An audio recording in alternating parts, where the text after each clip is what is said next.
Why, hello everybody, how are we? My name is Unicorn Pandu. Welcome back to another video. And Chantal uploaded another video. It's a rice-a-roni video. You know, the woman that has diabetes and was told to lay off of the rice. Rice-a-roni. With a whole chicken mukbang and also with a story time. So this is a 38-minute video. I was not expecting that, to be fair, but I guess with that being said, let's see what Chantal has to say today, shall we?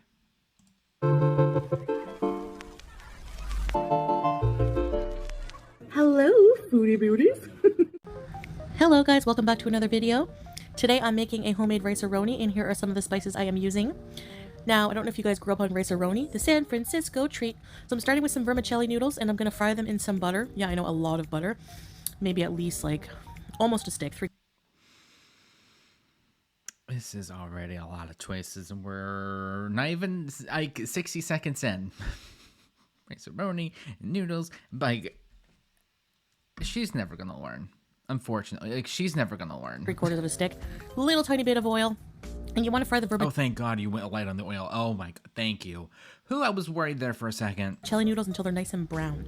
Like, you know how they're white before or yellow? They have to be brown now. So once they're brown, I add the rice, basmati rice that's been soaking for about a half an hour in some water. And I added some chicken stock cubes. I added 2 of those. And I'm going to cook it until it's bubbling like this. So you want to boil it until it's got bubbles on the surface like this, and then reduce the heat and let it cook for another 14 minutes. And here is the result. Our homemade curry rice-a-roni. Yes. And accompanying the rice this evening, I have a homemade rotisserie chicken I just put in the oven. And as you can see, it's juicy. The juice is coming out the leg there with a whole bunch of spices. Just my pretty much entire spice rack. And here is my din din. Hello, guys. It could be worse, but like, also, Girly said, I'm going back to Kuwait, y'all. And she said, I want rice. How much rice? Yes. Guys, assalamu alaikum. Welcome back to another video. This is, I guess, a mukbang. Eat dinner with me, whatever you want to call it. I'm eating on camera. So yeah, if eating bugs you, then... Which, just because you gave a cute little warning doesn't mean people can't have an opinion about it, Girly. Sorry. This might not be the video for you. It's been a little while since I've done this recorded. Since I've been back, I haven't done one yet. So let's get to. So I'm just having something I had for dinner. You guys saw in the intro how I made the rice. Very good vermicelli curry rice. And just a roasted chicken with a bunch of spices on it. You know, all kinds of spices. I just throw pretty much every spice I have on it.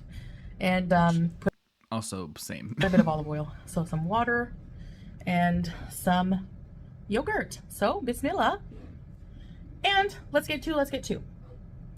So this is like one of my favorite meals. You guys know I have little baby pickles. Greens. Just top it all off. Like, again, another thing that the doctor said, hey, don't have that. Like, cheese, pickles, and rice. And 2 out of the 3 things are here, so. Arugula.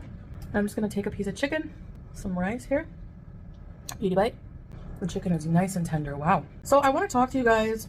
I've been wanting to do, like, my cat's playing in the background, story time of my travel journey.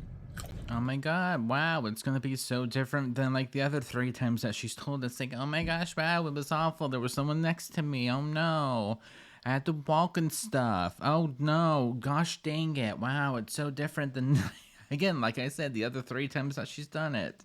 From start to finish. Now, I have done like little bits here and there in live streams, but so I find this travel very exhausting, but I also see it as like a challenge, and no matter how unhealthy I am, the Aries in me loves challenges. And my personality. Here's another challenge for you. Eat better, go to therapy, and exercise. There you go. If you really love the challenge. I mean, do you really though? So my flight was like booked on April 24th, the Wednesday, and I had it booked for a little while because if you book international flights last minute, it's crazy. Just go on the Qatar website and try to book something last minute. You'll see. So I decided that I wanted to come back for sure. I told Salah, he booked me a flight, and I decided to take the same bus I always take. My family always offers to drive me. Sure. Sure. Yeah, that makes sense. And you wouldn't take that? But instead you would go on a public transport and then complain the entire time? Yeah, sure, we believe you. Yeah, 100%. Like, great lie. Yeah, totally believe you. Especially my aunt. My mom works a lot, and she's very nervous driving to airports because they're busy. But my aunt is not. She's more at ease with that. And you know what? I say no. Because I don't really like putting people out for that reason. You know, it's a lot of traveling and it's just gas and this and that. Although I would pay for gas, but, or offer to. They would be like, no. Anyway, so there's a bus called Orleans Express. It's a very good charter bus. So I dropped my car off. I called a taxi. So basically on the 24th, I decided to, my bus was at 2:15. So I had to drop my car off. So I drove up around 11:30, you know, said my goodbyes, everything. Dropped my car, called a taxi at like 1:30. Taxi had trouble finding me, so I was like a few minutes late. Plus he took like the long way to where I needed to go. So I wasn't too happy about that, but whatever. Oh my god, wow, it's not like you had any sort of alternative transports there or anything. Wow, wouldn't that just be awful? If, you know, somebody would drive you, like you just said, and, you know, no, I don't want to put people out, but like, oh my god, I'm gonna be complaining about the thing that I put myself in. Just a chronic complainer, Jesus. I got dropped off at the wrong location, and that's my fault, because the last time when I came to Canada, the bus dropped me off on the one side of the street, okay? And that's the drop-off location. The pickup is on the other side of a busy street. Huge, like, 4-lane, busy office area, like downtown area. Finally 2:15 rolls around, and I have my luggage. Like, my suitcase was 25 kg. I had my carry, the other checked luggage, sorry, my backpack, and my CPAP. This is so good, by the way. The bus comes on the other side of the road, and I start panicking because I'm not in the best of shape, and it's very busy. Oh my god, no. I would have thought that you ran like a marathon or something in the past week or something. Oh, I'm so shocked by that. Anyways. And the bus doesn't wait that long. They load people's luggage, and there weren't that many people waiting, and then they leave from experience. So I was yelling. I'm like, hey, imagine me yelling, dragging my luggage across the median. People are beeping at me because I'm like stopping traffic. I saw, I don't know what it was. Like, I don't know if that's a worm in the arugula. Now I don't want to eat it. I'm like, I have ick. So I had to run, and I could hardly breathe because I had to run from, it was like a huge street, and then to the bus stop was like a little ways down, and I was running with my luggage. It was so heavy. I'm having trouble breathing. I'm yelling, and still the bus driver doesn't hear me because the traffic is so loud, right? But I do make it there just on time. She was about to close the thing, and I'm like, she's looking at me like, you know, she wasn't the friendliest, honestly, but whatever.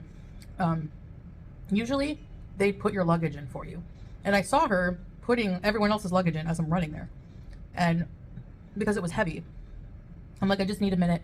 I'm so, like, I had to run here from, she's like, oh, you were on the other side. I'm like, yeah. So then I'm like, do you mind helping me with my luggage? It's very heavy. And she didn't say anything. She just kind of like came around my luggage and stood there, and then in front she's like, well, help me. I was like, okay. So I helped her, and we both managed to do it. And then I just did. Yeah, was she expecting the other woman just to do it without her help? Like, oh my gosh, I know it's heavy, but like, that seems like a you problem though. Like, can you not at least attempt to help the woman that's trying to help you? Like, not with her today, jeez. Did the other luggage, it wasn't as heavy. So then, like, I probably should have read their policy on like helping people, but with their luggage. But the guy, it's usually a guy, and he just always puts my luggage in the thing. Like, he gets off the bus every time he gets to a stop, opens the thing under the bus and puts everyone's luggage in. So I thought that was what they do. I'm gonna speed her up. Sorry, but like also, it's for my own mental sanity at this point. Nobody sat beside me the whole way. We made a few other stops, and I like being alone on the bus because, I know my hijab makes my face shape weird. Sorry about that. I'm sorry to say it, but ma'am, it's not the hijab's fault. I like to just think, you know, and just rest. The bus is comfortable. I don't like to like talk the whole way. So finally I get there. It's like 4:45. I get out of the bus, get a cart, put my luggage on it, which was really hard to do, but I did it. And then I get into the terminal, and I have to make my way to, like, my flight was at 9:35. That's, you know, I think you board before that. I think 8:30 was boarding. So I made my way to departures, which was upstairs, and gate like 500, something like that, for Qatar Airways. Already there's a line forming. I decided, you know, like, the check-in, I think it was only going to open in like an hour. So I sat for like 20 minutes and then decided to start getting in the line as more people were lining up. And even then I had to stand for like 45 minutes to check my luggage. And the girl said that I was over. My luggage was over. She's like, yeah, it is heavy. You're over by 2 kg. And she's like, it's gonna be $100. I'm like, how much is it? Like, I'll just pay. So it's gonna be $104. And then I told her, I'm like, you know what, my luggage is heavy because it was my birthday trip and I got a lot of extra clothes. And she was like, oh, I don't want to charge you on your birthday. And I was like, are you sure I don't want you to get in trouble? She's like, no, it's okay. So I was like, okay. Oh, thank God. She had to clarify, like, I thanked her, meant, like, just to let you guys know, I'm a good person. I thanked her a lot. I had to add that in. I can post, girl. Come on. Because she wanted me to open, like, transfer from one suitcase to another. And I was like, oh, no. I had to sit on that luggage while my mom and sister tried to close it. If I open it, you're going to get hit in the face with a bra or something. And she just laughed. So I made her laugh, too. So making people laugh does help. But I also thought half the reason why she let you, not pay that $100 was because you told the bra joke beforehand and not after. So how you have an attitude about something really makes a difference with how people treat you. Man, what do you think you've been doing this entire time? Well, like the taxi service and the bus lady and like my luggage, and then I had to wait for 40 like. But then, the way that you act around things and stuff really matters. Girl, shut up. So on travel days, I muster up every ounce of positivity. Embrace myself for the fact that it could be a total crap show. Is anybody gonna tell her? No, I'm not doing it. That rice is so good, you guys gotta try that recipe. So I check in my luggage, get my boarding pass, make my way to security. Everything goes fine. And then I was like, I saw St. Hubert's, and I was like, I really want to eat this one last time because I won't get to eat it for a long time. So I decided to check it out. I got a chicken burger, fries, you saw what I had. And I go to ask for an extra gravy, and she's like, ma'am, there's a whole all-you-can-have gravy dispenser. So for my audience who doesn't know St. Hubert's, it's a Canadian chain, French-Canadian chain, a chalet-style chicken, rotisserie chicken place, so good. And their gravy is what makes them, okay? Their barbecue sauce gravy. Their chicken sauce. It's so good. It's like drinkable. Although, believe it or not, I only had 1 cup. So then I started making my way to the gate. She only had 1 cup, probably on her food, but like she didn't specify how many she drank. I thought I'd at least point that out. And I'm walking, and I'm walking, and I'm walking for about 15 minutes. And my gate was still pretty far away, so I was like, miraculously, on my right side, I come across complimentary, it was like a little mini train station area where you can wait to get complimentary ride to your gate. So you know what? I did that. But remember, guys, she loves the challenge. I feel like the guy didn't really want to do it. He comes up and he's like, he pulls the card up and he's like, doesn't say anything to me for a while. And he's like, eventually he's like, you need a ride? I'm like, yes, please. I'm like, this is my gate. I forget the number. Is it far? He's like, when they do that, I know it's going to be far, so. I get up, put my stuff on the cart before he can say anything. And he takes me to my gate. A lot of people are waiting. He's like, you have a lot of people waiting for your flight, man. So I knew right away it's going to be a full flight. We boarded, on time. I'm not wearing an undercap, so it slips. We board on time. Almost 2 years and still does not even do the bare minimum. Wonderful. And I had a window seat. And the guy who had the aisle seat, I said, do you want to switch? Because my stomach was feeling weird. And I knew I would have to go to the bathroom. Like, I just didn't want to have to bug people to go to the bathroom. He was like, yeah, sure, I'll change. Then another guy came, big guy, sat in the middle seat. Which is so, like, ma'am, do you really have any sort of place to call anyone else big in this situation? Like, come on. Well, this big guy came out, ma'am, then buy 2 seats and shut up. And I had to get a seatbelt extension, so I was like, ask the lady, the cabin crew for a seatbelt extender. And everyone was staring at me, like everyone, as she was hooking it up for me. It was hard for me to do, given that like it was so cramped because of the guy in the middle and me and my size. Well, maybe that, and also they don't know what they're doing, so they're trying to figure out like what's going on. Like, people are curious. In her mind, she's like, oh my God, everyone's staring at me because I'm fat. When in actuality, it's like, oh, I wonder like what's going on over there. Is everything okay? Like, what are they doing? It's like, oh, okay, that's fine. I didn't really care.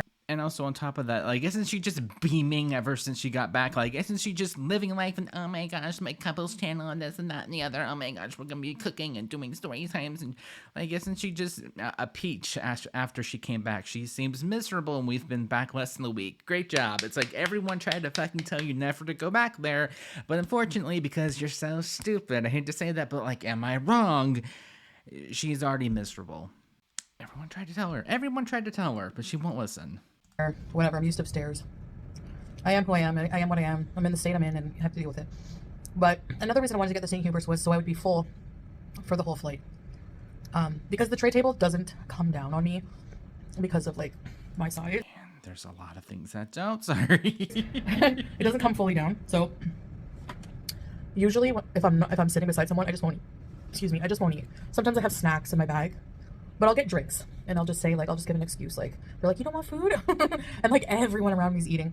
And I'm just like, no, I'm just so tired and I don't feel well. And I had a big dinner because honestly, they did serve dinner service at like 10:30. So it was easy to, just brush it off. And then my stomach really didn't feel well. And so I did go to the bathroom like two or three, I think it was 2 times. Yeah. I went two times to the washroom. Then once I went just to take off my hijab for a few minutes and just like be comfortable. So I fit comfortably in the bathroom. There's no issue there. I don't know if the Qatar ones are just bigger, but they're very nice. And yeah, they had 3 of them in the back area. So I didn't worry about taking someone's, bathroom time. Spent about 5-10 minutes. So then, and being in the aisle, you can get out in and out very easily. And I guess I'm just sharing this because as a bigger person, having all this extra weight adds so much stress to travel, which is already stressful for like a fit person. So all the walking on travel day, I do wear compression stockings, like black compression socks that go up to my knees. So I'm just kind of sharing my experience as like an obese person, which I always like to do. I like to talk it out because it's like a bit like very exhausting. So Okay, wow. We've like within like the 2 live streams that she's already done since she's gotten back, we've quite literally learned nothing because she already told us the majority of the story. So great job. Then what did I watch again? Oh, I watched Lights Out, but I was like nodding in and out because I don't sleep properly without my CPAP. So I slept as much as I could the whole time. Excuse me. And then yeah, so I didn't eat for that whole 12-hour flight. Just had a lot of water when they would come around and some, like, I think I had like some soda because I was like getting kind of hungry near the end. But like they served breakfast when we were like close to landing and it was like chicken and rice. Again, like they served chicken and rice for dinner and then chicken and rice dish, like a curry chicken and rice for breakfast. So I was like, no, that I passed up too. But then we get to Doha, Qatar. Excuse me. And I had a hiccup. But then we get to Doha, Qatar, and then I had like a 2-hour and some odd change transfer. So they had carts waiting to take us wherever we needed to go. I used the bathroom. I was so happy to be back in the presence of a bidet. And just like, I could smell oud in the air and I'm like, I'm in the Middle East. You see all the prayer rooms and it's just like, yes. So I was pretty hungry and thirsty. I get to my gate. I decided not to buy anything to eat or drink. I knew they would be serving something on the flight because Qatar will serve like a mini meal or a good sized snack and drinks. Even like the flight is literally 50 minutes.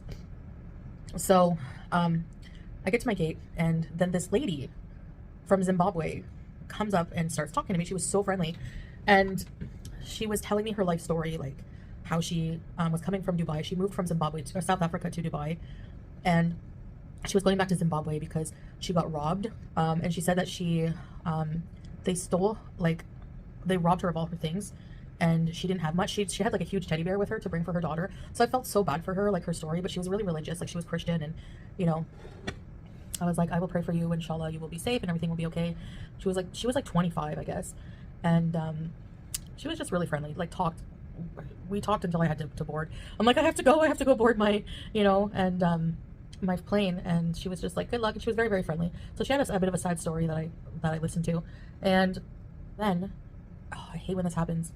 Sometimes when you board a plane, you just go in that little tube thing right to the plane door. We had to take a bus. One of those buses you have to stand up in. So I'm like dizzy. They make me so dizzy. So I'm trying to balance. I'm tired. I'm so tired at this point. So it was a good like almost 10-minute drive. Like I don't know how big this airport is, but to the tarmac place where our plane was waiting for us.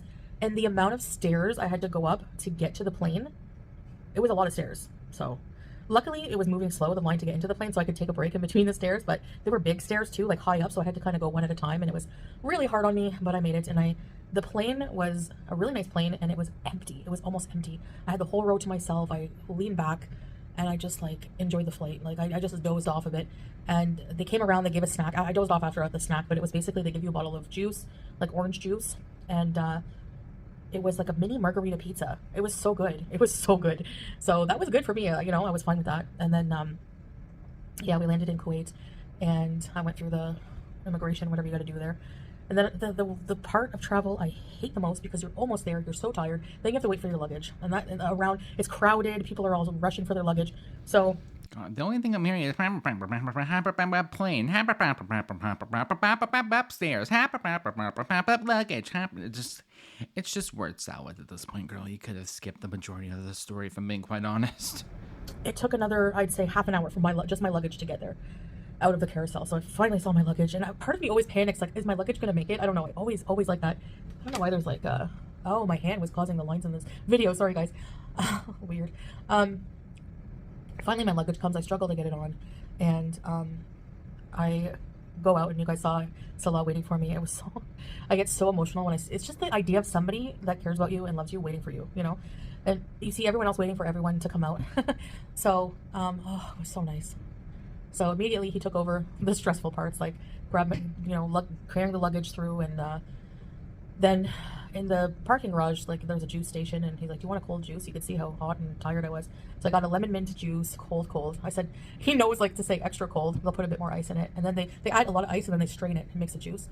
And then to see the car and just get in the car and be like, I can't believe I'm here. I can't believe I survived another trip. I've done this trip to Kuwait or to Canada and back.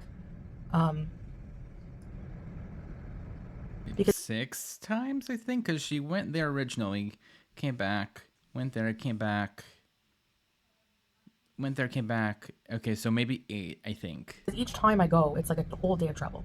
So to go to Canada, whole day of travel. To come back, so that's like 2 long trips in one, basically, like, I go to Canada, it's like a whole travel day. Come back, a whole travel day, like a whole day of like 20 something hours.